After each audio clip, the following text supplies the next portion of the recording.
بسم الله الرحمن الرحيم. إن الحمد لله نحمده ونستعينه ونستغفره ونعوذ بالله من شرور أنفسنا ومن سيئات أعمالنا. من يهده الله فلا مضل له ومن يضلل فلا هادي له. وأشهد أن لا إله إلا الله وحده لا شريك له. وأشهد أن محمدًا عبده ورسوله. بلغ الرسالة وأدى الأمانة ونصح الأمة وتركنا في المحجة البيضاء ليلها كنهارها لا يزيغ عنها إلا هالك. أما بعد، فإن أصدق الحديث كتاب الله، وخير الهدي هدي محمد صلى الله عليه وسلم، وشر الأمور محدثاتها، وكل محدثة بدعة، وكل بدعة ضلالة. يقول الله جل وعلا في محكم كتابه العزيز المجيد: أعوذ بالله من الشيطان الرجيم. بسم الله الرحمن الرحيم. والعصر إن الإنسان لفي خسر إلا الذين آمنوا وعملوا الصالحات وتواصوا بالحق وتواصوا بالصبر.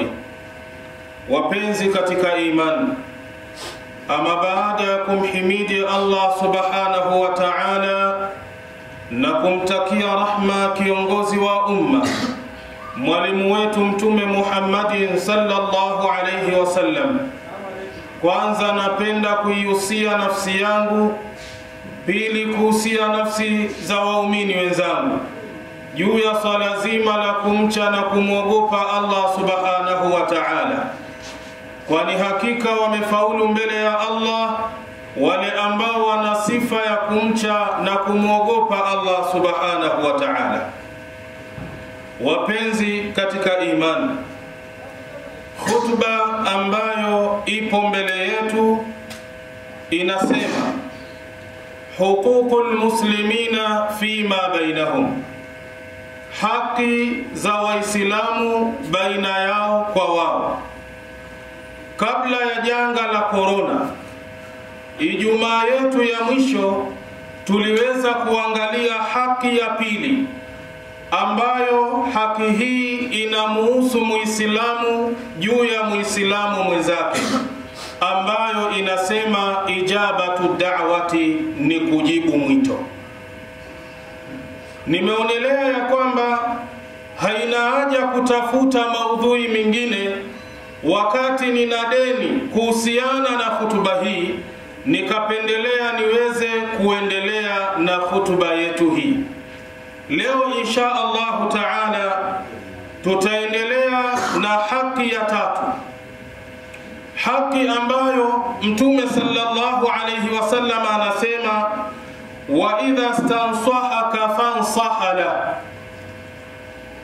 na pindi anapohitaji nasaha ndugu yako Muislamu, na pindi anapohitaji muongozo, mawaidha ndugu yako katika imani, Mtume sallallahu alayhi wasallam anakuambia unatakiwa umnasihi ndugu yako yule, unatakiwa umpe muongozo ndugu yako yule, unatakiwa umpe mawaidha ambayo yatakwenda kumfaa ndugu yako yule.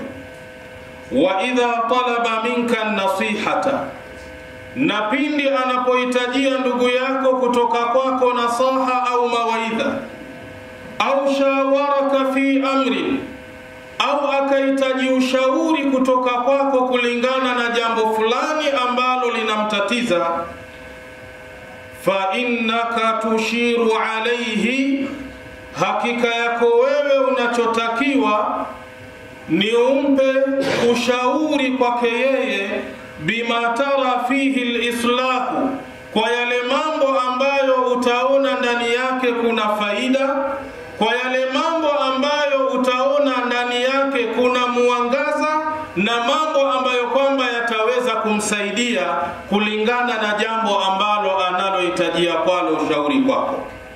Wala tarfudhu dhalika, na wala usikatae anapohitaji umpe nasaha au umpe ushauri ndugu yako katika imani, ukamwambia ya kwamba watafute mashehe, watafute wazee, watafute watu ambao wataweza kukushauri. Mpaka kuja kwako akawaacha watu chungu mzima, ina maana ya kwamba amekuamini ili uweze kumshauri, ili uweze kumnasihi na umuongoze katika jambo ambalo linalomuumiza. Kwa nini nasema hivyo? Lianna dina nasiha, kwa sababu ya dini ni kunasihiana, kwa sababu ya dini ni kupeana mawaidha. Kama thabata fil hadith, ni kama ilivyothibiti kwenye hadithi ya Mtume sallallahu alayhi wasallam. Qala Rasulullah sallallahu alayhi wasallam, amesema Mtume wa Allah, rehma na amani zimshukie yeye, ad-dinu nasiha, dini ni kupeana nasaha, dini ni kupeana mawaidha.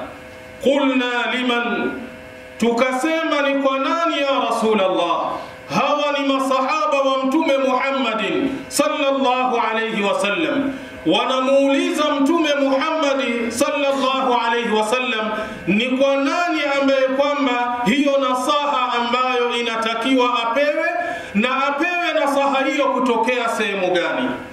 Qala, Mtume akasema lillah, kwanza ni kwa ajili ya Allah subhanahu wa ta'ala, walikitabihi, pili kwa ajili ya kitabu cha Allah subhanahu wa ta'ala, walirasulihi, tatu ni kwa ajili ya Mtume Muhammad sallallahu alayhi wasallam, na nne waliaimmatil muslimina, na ni kwa ajili ya viongozi wa Waislamu, tano wa ammatihim, na watu wote katika ulimwengu. Haya ni maneno ya Mtume sallallahu alayhi wasallam. Ni hadithi ambayo iliyopokelewa na Imamu Muslim kwa nambari 55. Sheikh Albani ameisahihisha fi sahihi an-Nasa'i, utaipata kwa nambari 4210. Ikhwatal iman, ndugu zangu katika iman, wan nasihatu lillah, tuangalie nasaha kwa ajili ya Allah inakuwa vipi. Takunu bid'awati ila al-iman bihi, inakuwa ni kwa ajili ya kufanya da'wa ya kumwamini Allah subhanahu wa ta'ala. Unatakiwa uweze kutoa muongozo, uweze kutoa nasaha, uweze kutoa da'wa kwa watu waweze kumkubali Allah jalla fi'ala. Wa nafi shirki, na vile vile kuweza kuikanusha na kuipinga shirki, wa jamii naqais anhu, na mambo yote ambayo kwamba yanayompelekea Allah subhanahu wa ta'ala kuonekana kwamba Allah subhanahu wa ta'ala amepungukiwa, hajakamilika. Unatakiwa upambane na wale watu ambao wanaokwenda kinyume na tauhidi ya Allah subhanahu wa ta'ala katika kwenda kumtia kasoro Allah jalla fi'ala. Wa ikhlasu al-ibadati kulliha lahu jalla wa ala, na ufanye ikhlas, ufanye ibada yako katika njia ambayo kwamba ni sawa, ibada ambayo itakuwa na ikhlas, ibada ya kumtakasia Allah jalla fi'ala, ibada nzima ambayo kwamba utakwenda kuifanya iepukane na kitu ambacho kinaitwa ushirikina. Hiyo ilikuwa an-nasihatu lillah, kunasihi kwa ajili ya Allah subhanahu wa ta'ala. Wan-nasihatu lirrasul, na kunasihi kwa ajili ya Mtume Muhammad sallallahu alayhi wasallam. Takunu bittiba'ihi, inakuwa kwa kumfuata Mtume sallallahu alayhi wasallam. Wa tasdiqihi, na kumwamini Mtume sallallahu alayhi wasallam fi kulli ma jaa bihi, katika kila ambalo alilokuja nalo Mtume Muhammad sallallahu alayhi wasallam. Wa tanfidhi awamirihi, na kutekeleza maamrisho ya Mtume Muhammad sallallahu alayhi wasallam. Wal intihai amma naha anhu, na kukatazika na yale ambayo Mtume sallallahu alayhi wasallam ameyakataza. wa muraati hadihi wa sunnatihi, na vile vile na kufuata na kuchunga muongozo wa mtume sallallahu alayhi wasallam na sunna za bwana mtume Muhammad sallallahu alayhi wasallam. Watu wanaposikia sunna za bwana mtume Muhammad sallallahu alayhi wasallam wanafikiria ni mfano kufunga Jumatatu, wanafikiria ni mfano kufunga Alhamisi. Kufuata sunna ya mtume Muhammad sallallahu alayhi wasallam maana yake ni kufuata hadithi za bwana mtume sallallahu alayhi wasallam.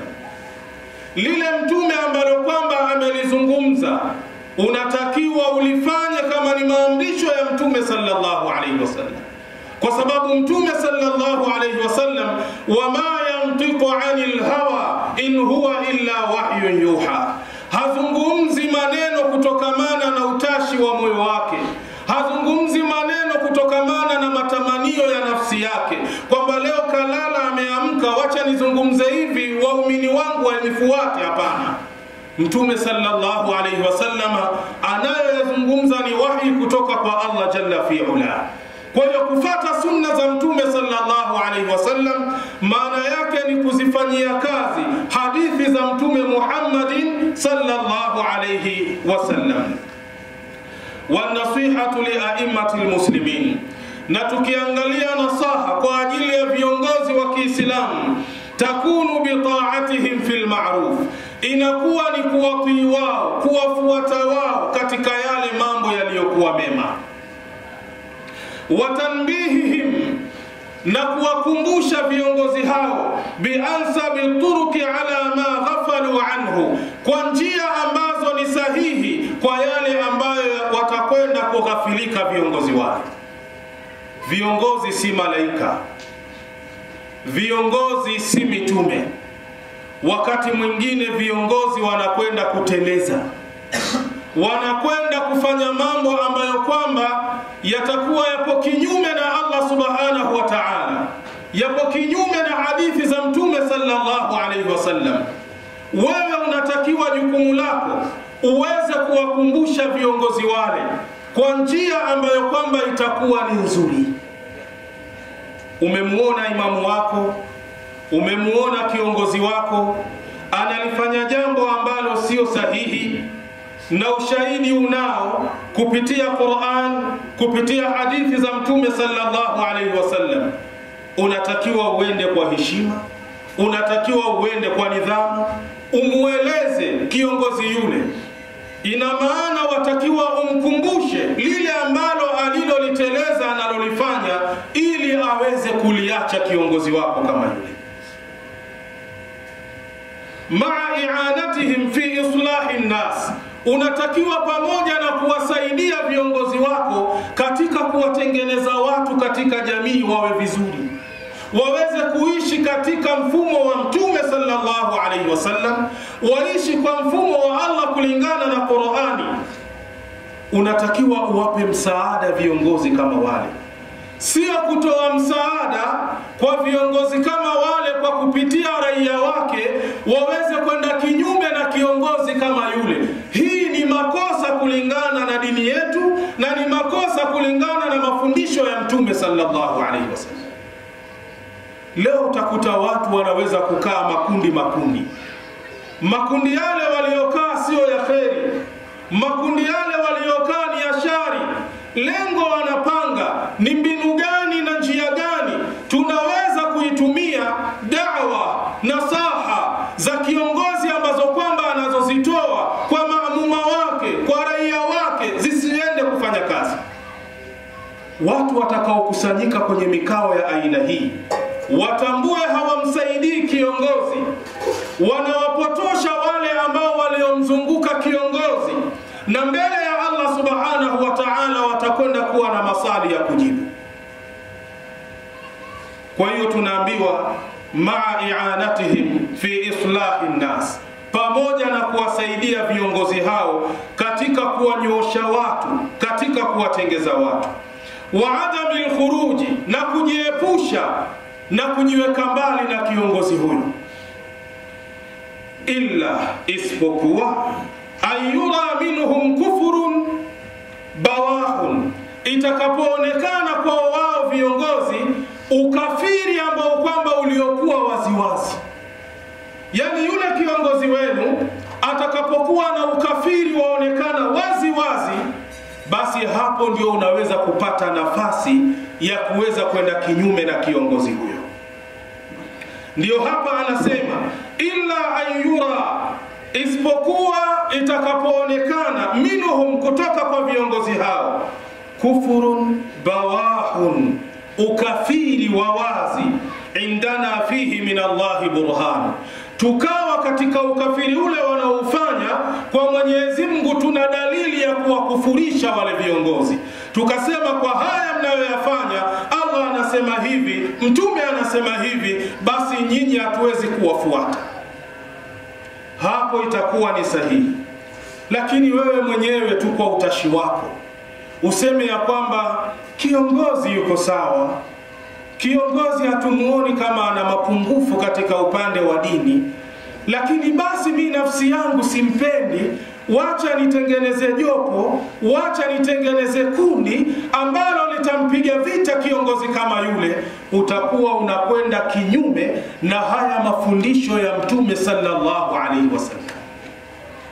Na ndio maana wakati mwingine unaweza kuona misikiti kuna jamaa mbili.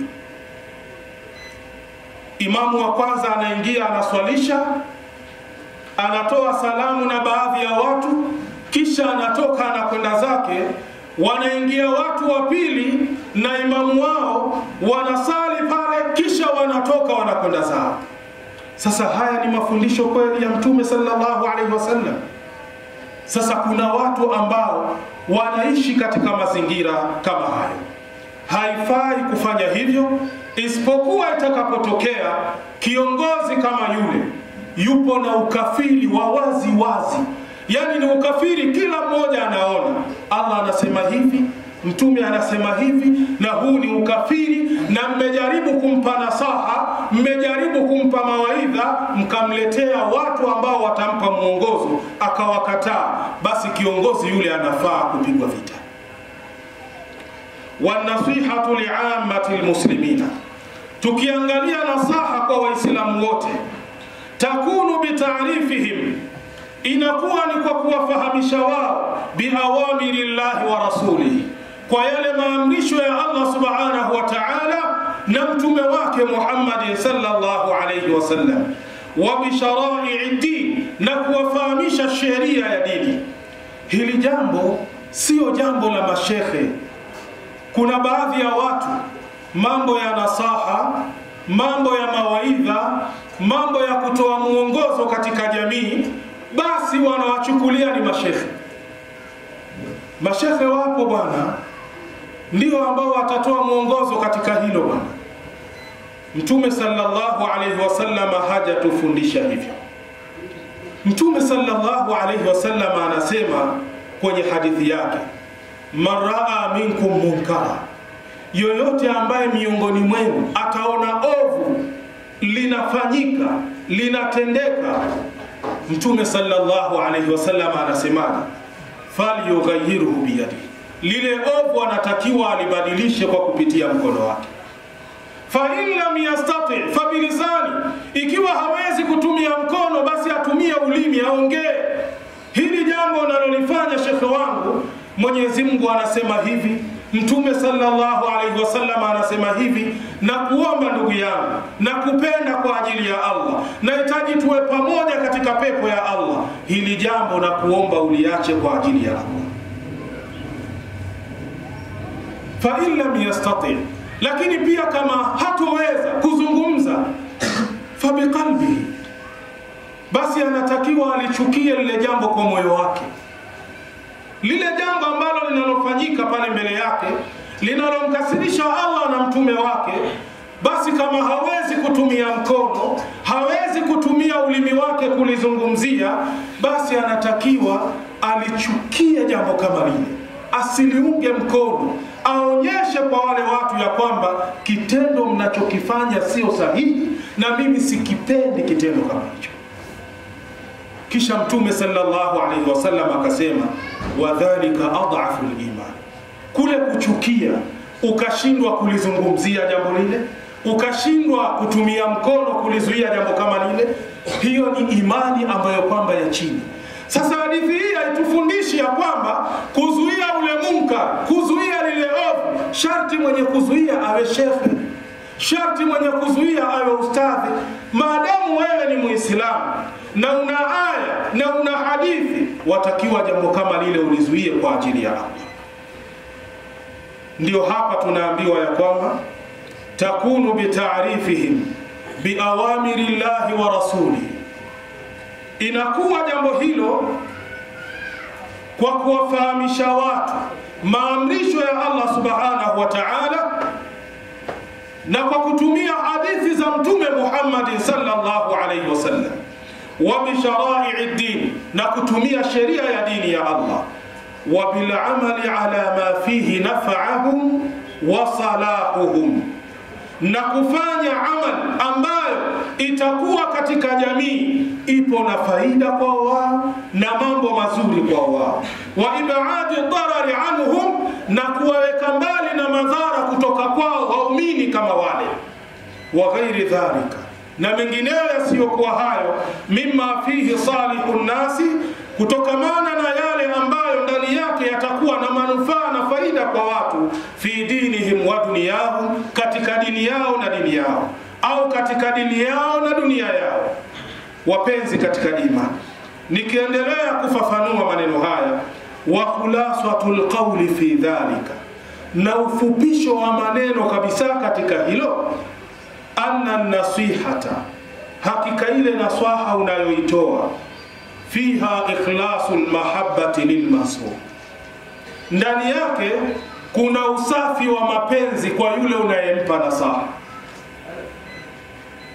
Mfano, umemwona ndugu yako Muislamu anakunywa pombe, mfano anakunywa pombe, miongoni mwa hikma hautakiwi umfuate wakati ule anakunywa pombe, kwa sababu tayari wakati ule akili yake ishazongwa na pombe, akili yake ishazungukwa na pombe. Utakapokwenda kumwambia qala Allah qala Rasul, hatakuelewa. Mwache anywe pombe yake. Baada ya kumaliza pombe yake, amekuja ametulia, akili yake imerudi sawa, mfuate mtu kama yule. Ukimfuata mtu kama yule, unaanza kumweleza qala Allah qala Rasul, unamfahamisha ya kwamba hili jambo sio sahihi mbele ya Allah, ni jambo ambalo linamkasirisha Allah subhanahu wa ta'ala. Kitendo cha kumfuata mpaka ukamueleza anachokifanya sio sahihi ni mapenzi ya kweli kwake yeye. Ndio maana Waswahili wanakwambia, akwambiaye akupenda na asiyekwambia hakupenda. Leo mtoto wa mtu unamuona pale anamtukana mzee fulani, mtoto wa mtu unamuona pale anamkejeli mzee fulani, wewe ukakaa mahali ukaanza kumsapoti yule kijana, kumkejeli mzee kama yule. Swali linakuja hapa, je, umempenda yule mtoto ama umemchukia yule mtoto?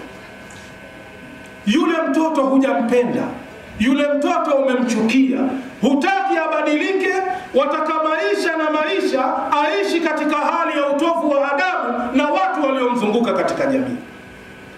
Lakini kama unampenda, unataka kumuokoa kijana yule, utamfuata.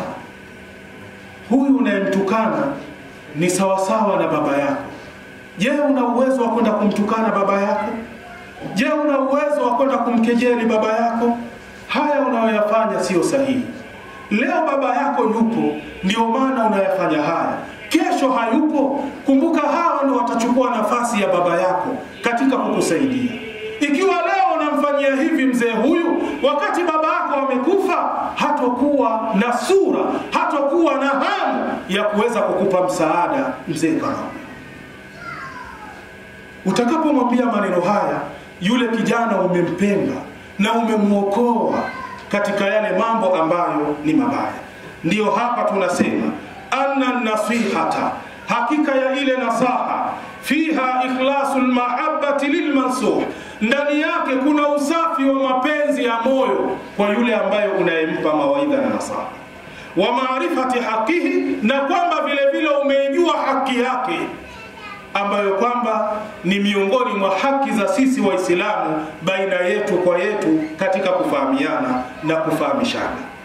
Wakala Rasulullah sallallahu alayhi wasallam, na amesema Mtume Muhammad, rehma na amani zimshukie yeye, almustasharu mu'tamanu, mwenye kushauriwa kaaminiwa. Yule ambaye aliyetoka huko alikotoka akaja mpaka kwako, ndugu yangu katika imani, wallahi nimekumbwa na 1, 2, 3, naomba unisaidie ushauri katika hili. Sasa wewe unayeomba ushauri, basi ujue umeaminiwa na huyu ambaye aliyekuja kwako kutaka ushauri. Haya ni maneno ya Mtume sallallahu alaihi wasallam. Hadithi imepokelewa na Ibn Majah kwa nambari 1334. Sheikh Albani ameisahihisha fi Sahih al-Jami, utaipata kwa nambari 6700. Ikhwata al-iman, ndugu zangu katika iman, inna maana hadha al-hadith, hakika ya maana ya hadithi hii ipi? Al-mustasharu mu'taman, mwenye kushauriwa kaaminiwa. Sikiliza maana ya hadithi hii. Innal mustashara, hakika yule mwenye kushauriwa, aminun, anatakiwa hapa awe ni muaminifu, kaaminiwa, fima yusalu min al-umuri, katika yale ambayo ataulizwa kutokamana na mambo. Fala yambaghi, haitakiwi kwa huyu ambaye ni Muislamu, ayakhuna al-mustashira, amfanyie uadui, amdhulumu, amdanganye yule ambaye amekuja kuhitaji ushauri kwake yeye, bikitmani maslahatihi, akaficha yale mambo ambayo yatakuwa na faida katika ule ushauri anatakiwa atoe. Wa yukhlisu lahu nasiha, na anatakiwa amtakasie, amsafishie ile nasaha ambayo kwamba atampa ndugu yake. Fa alayhi an yataharra lahu wajha as-sawab, anatakiwa ajilazimishe na kujituma ampe njia ambayo iliyokuwa sahihi. Hakuna mwanadamu ambaye anajitosheleza, wapenzi katika imani, si kifedha, si kiakili. Hakuna mwanadamu anayejitosheleza akasema mimi ni mimi, sihitaji ushauri wa mtu, sihitaji msaada wa mtu. Hakuna. Sasa pindi anapokuja ndugu yako katika imani akaja taka ushauri kwako wewe, ndugu yangu, nimekuja, kuna jambo 1, 2, 3, naomba unishauri katika jambo hili. Wewe ambaye unayetakiwa ushauri, watakiwa umpe ushauri ambao ni mzuri, ushauri ambao utakuwa na faida kwake yeye, ushauri ambao utazaa matunda, ili kesho aweze kurudi tena kuyafanyia kazi yale ambayo kwamba uliomshauri. Asimpe ushauri juu yake illa bima yaf'aluhu li nafsihi law kanat alhadithatu ma'ahu, isipokuwa lile ambalo atalifanya kwa nafsi yake lau kama lile jambo limemtokea yeye. Yule anayekuja kutaka ushauri kwako wewe, ili uweze kumpa ushauri ambao ni mzuri, lile jambo ambalo amelipata, ebu livae ni wewe ambaye umelipata. Utakapolivaa jambo lile, ni kama mfano wewe limekupata lile jambo, utampa ushauri ambao ni mzuri. Leo kuna watu wanapeana ushauri mbalimbali ambao si mzuri. Naweza kukupa mfano mmoja, maana unapotoa mifano watu wanakuelewa zaidi. Kuna mama mmoja, sio hapa bwana, mkasema labda ilikuwa hapa, si hapa. Mama huyu aliibiwa dhahabu zake kwenye kabati lile, dhahabu ambazo zilikuwa na thamani kubwa sana. Akatafuta ushauri kwa wenzake. Najaribu kutoa mfano jinsi watu wanavyowashauri wenzao vibaya. Akaenda kwa wenzake ambao wanaitwa mashoga, marafiki. Nimekuja, shoga yangu nimeibiwa, dhahabu ambayo kwamba iliyokwenda ni ya kiasi cha fedha kubwa sana. Walishauri vipi? Nyumba haikuvunjwa mlango, kabati alikuvunjwa mlango, dhahabu zile zimekwenda. Wewe mwenyewe jiulize kwanza. Alichomshauri, alimwambia mimi ninachokushauri, kuna mashehe hawa ambao kwamba wana uwezo wa kufanya kisomo na kumfunga aliyeiba mikojo siku 7 asiweze kukojoa. Mimi ninachokushauri, nenda kwa mashehe hao wakakufanyia kisomo, nina imani mwizi wako atazileta dhahabu zako. Huu ni ushauri wa kumpa mtu kweli?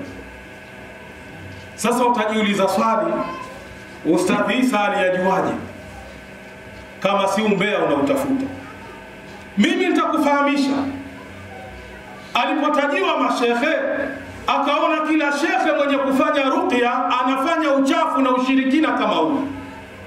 Ndipo akaja mpaka kwangu, akaja akanieleza tukio lake lote ambalo kwamba lilotokea. Akaniambia, shekhe, ukinisaidia ikarudi dhahabu yangu, kuna kiasi cha fedha nitakupa kama asante yangu. Sasa hapa ndo utamjua shekhe na shehena. Mimi nilichomuuliza, hivi ndugu yangu, waonaje sasa wewe ndiye ambaye kwamba umeiba na yule aliyekuibia ndiyo amekuja kwangu ndiye aliyeibiwa? Tuelewana vizuri? Alafu akaja akaniambia maneno kama hayo unayoniambia, nikakufunga wewe mikojo siku 7 usiweze kukojoa. Je, utajihisi furaha katika? Hapana, hiyo haiwezekani. Nikamwambia, basi kama ilivyo, kama wewe hutaki ufanyiwe mabaya, basi usiwe tayari kumfanyia mwenzako mabaya. Ni miongoni mwa ushauri ambao kwamba mtu anakwenda anatakiwa ushauri, kisha alafu anatoa ushauri kama huu. Haufai kumpa mwenzako ushauri ambao sio mzuri, unaompoteza katika dini. Thumma yahfadhu sirrahu wama akhbarahu bihi. Yule ambaye anayetaka ushauri kwako wewe, watakiwa uhifadhi siri yake na lile ambalo alilokuja kukupa habari kwalo. Shekhe, mwanelewa Kiswahili lakini? Amekuja mtu kwako na wewe ni shekhe, mimi nimeuvua sasa ushekhe. Shekhe bana, salamu alaikum. Wa alaikum salam shekhe. Hali yako? Alhamdulillah. Ndugu yangu, mimi nimekuja hapa, nina vita vikubwa sana ndani ya nyumba. Ndugu yangu, una vita gani? Tangu lini mke wako na wanao wakawa ni maadui zako, ikawa unapigana nao ndani ya nyumba? Ndugu yangu, mbona unielewi bwana? Na wewe ni mtu mzima. Sawa basi, funguka, wataka nini? Mimi sikuelewi. Ndugu yangu, nakwambia hivi, jongoo halipandi mtungi. Nikizungumza maneno haya, kuna baadhi ya watu wananielewa, wengine hawanielewi. Na kwenye nyumba kosa pesa, lakini jongoo lipande mtungi. Na maanisha ya kwamba yule aliyekuja sasa anataka ushauri kwako wewe, anakwambia, ndugu yangu, nguvu zangu za kiume khalasi, hakuna kitu. Sasa mimi ninapokutana na mke wangu huwa tunaangaliana namna hii, hakuna kitu kinachofanyika. Ndugu yangu, naomba unishauri katika hili. Kama kweli una uwezo wa kumnasihi na kumpa ushauri katika lile, mpe ushauri. Lakini kama unajua kwamba huna uwezo huo, mwambie, ndugu yangu, katika hilo sina maarifa nalo, siwezi kukushauri katika hilo. Yule bwana kitakachofuata pale ataondoka. Lakini wewe ambaye tayari ushashauriwa na umeshindwa kumsaidia, kumbuka una siri ya watu. Kuna siri ya watu ambayo upo nayo. Kuna mwanamume gani ambaye atahisi furaha atakapokuta watu wamekaa wanamzungumzia jongoo lipande mtungi? Sasa wewe ulioshauriwa, umeaminiwa, watakiwa siri ile, ufe na siri ile. Sio kwamba ukae na marafiki zako kijiweni, amepita yule bwana, salamu alaykum Sheikh, wa alaykum salam, hali yako bwana? Alhamdulillah. Mwenyewe maskini ajiona kavaa nguo, kumbe yuko uchi. Baada ya kupita tu, muone yule bwana, tuamuona. Wala matatizo gani? Ukimwangalia maskini ya Mungu, afya yake nzuri sana. Ni kweli mashallah, anaonekana yuko very strong. Wala tatizo gani? Silolijua ni usiku wa kiza. Sheikh, mbona tuzungumzia mafumbo, si ufunguke? Ndugu yangu bwana, mazito. Sasa mazito kivipi? Si uongee. Yule bwana Sheikh pale ni inna lillahi wa inna ilayhi raji'un. Kwani amefiliwa na mtoto ama ndugu yake? Sheikh yule bwana si mzima. Sasa geuza kile kiatu kivae wewe. Ndio umekutwa wewe unayezungumzia mwenzako, wazungumziwa wewe kwamba jongoo halipandi mtungi. Utajisi vipi? Utajisi vipi? Lazima ujisi uchungu. Sasa kama wewe utajisi uchungu, kwa nini usimtunzie siri ndugu yako? Ndio hapa tunaambiwa, hifadhi siri ya ndugu yako. Yale maneno atakayokuambia yaweke kifuani, uweze kuyahifadhi, usiyatoe nje. Wa in lam yajid ra'yan fala yatakallafu ma la ya'rifu sawabahu. Na ikiwa hana ushauri wa kuweza kumshauri, basi ainue mikono amwambie, ndugu yangu, ni kweli lakini hayo sina uwezo nayo, ndugu yangu, nenda mbele, pengine utapata ushauri. Kwa nini nasema hivi? Wa hadhara an-nabiy sallallahu alayhi wasallam, ametoa tahadhari Mtume sallallahu alayhi wasallam min al-khiyanati fi an-nasiha, kutokamana na kumdanganya mtu katika nasaha, kama fil hadith, kama ilivyokuja katika hadith. Wa man ashara ala akhihi, na yule ambaye atampa ushauri ndugu yake Muislamu, bi amrin, kwa jambo, ya'lamu anna ar-rushda fi ghayrihi, anafahamu ya kwamba sahihi ni kinyume na yale anayomwambia, fakad khanahu, hakika amemdhulumu. Yani ndugu yako amekuja anataka ushauri kwako, na unajua wazi la sawa ni hili, naweza kumshauri ili afanikiwe, na nikimshauri hivi hatofanikiwa. Wewe ukamshauri lile ambalo hatafanikiwa, Mtume anasema umemdhulumu ndugu yako. Hii ni hadithi sahihi, imepokelewa na Ibn Majah kwa nambari 53. Sheikh Albani ameisahihisha fi Sahih al-Jami, utaipata kwa nambari 1668.